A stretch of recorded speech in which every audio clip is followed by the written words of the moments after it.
It's your girl Spinderella, Spin Cycle Radio, and I am here to tell you she's back. Wow, in 2000, that was a while ago, but coming out of a 7 to 8 year group musical relationship, friendship, which was a great experience.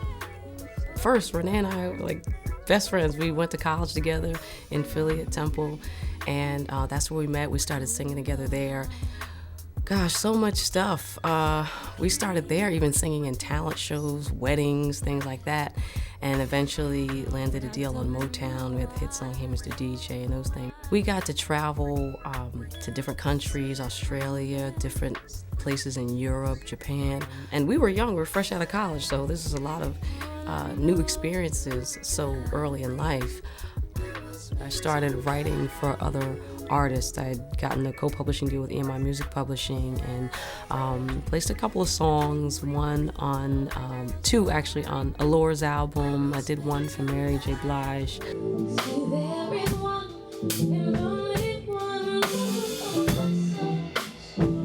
This project came about just starting creatively in the writing and the production process. Marks and I were just doing songs as they would come. I don't know, maybe it was about a year later, but when we had a certain amount of songs and we thought we were pretty close to having the album finished, we said, oh wow, we've got some pretty good material here, and what is this starting to look like? So as we wrote the songs, the story became a little clearer for the album, the whole concept, but the title didn't come until the end of the project, really. I would say the overall sound of the album, the main part of it is R&B, but it definitely goes in different directions. It's definitely got some pop elements like Come Go With Me, Hear My Voice, Do You Really Love Me. Those are songs that would definitely exist a little more in the pop realm. You got some songs that would go a little more on the soul side of things. Sweet, that's one of my favorite songs. That's actually a song that I produced on myself, so kind of happy about that. And a couple people really like that one. That's their favorite song. And it has some hip-hop elements in terms of the production and some of the beats incorporated. So it's kind of like an all well-rounded album that could cross different formats. But I would say the main sound is somewhere in the R&B vein of things. All I have to say is Benjamin Wright. That man is so ridiculous at what he does. He's an arranger and a composer, and with strings and horns and orchestras, and he has his own orchestra that he travels with.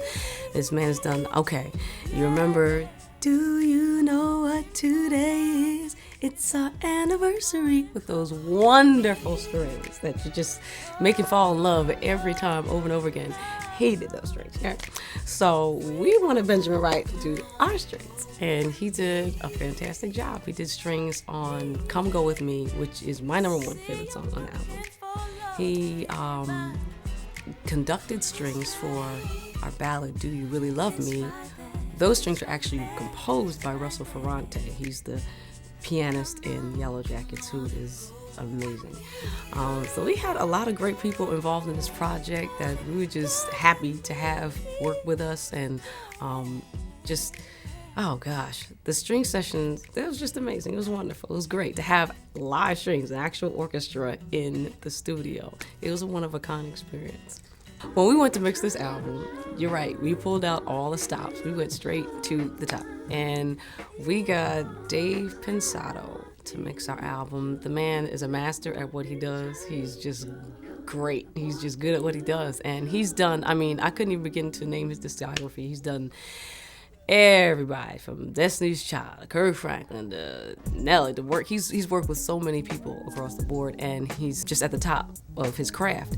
And he was referred to us by a friend of ours, and we said, okay, well, we're gonna see if Dave might mix this album. And being that we've done everything ourselves, I said, I don't know if he's gonna do it, I don't know, but he was totally cool with it. He was just like, I would love to mix this entire project, and he did it, and he blew it out. Morning Time is one of my favorite songs on the album, and it became that later on.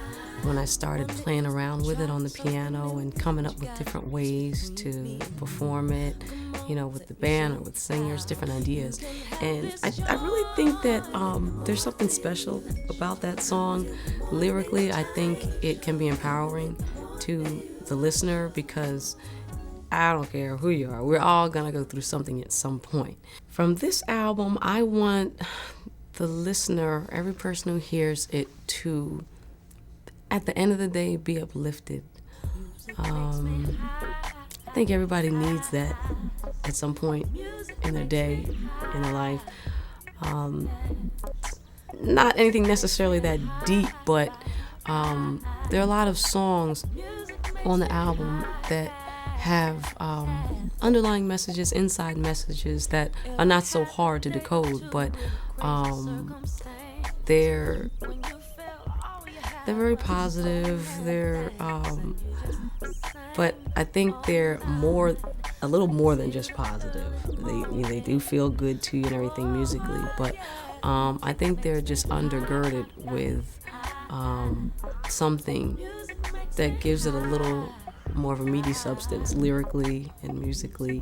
And I want whoever listens to it, I think it's a great driving album. Those albums where if you have a drop top, but if you don't, you just roll your windows down like I do. And it's a feel-good album where you can just, it's a great album to listen to in the morning because it's uplifting. It's a great album to take you through your day, and even at the end of the day when you're winding down, because it still has mellow tones to it. So I want people to take this album, pick their favorite songs from the album, and just live with them, because I think these songs will actually enhance people's lives. I think it'll enhance their everyday living experiences. Whoa, if you can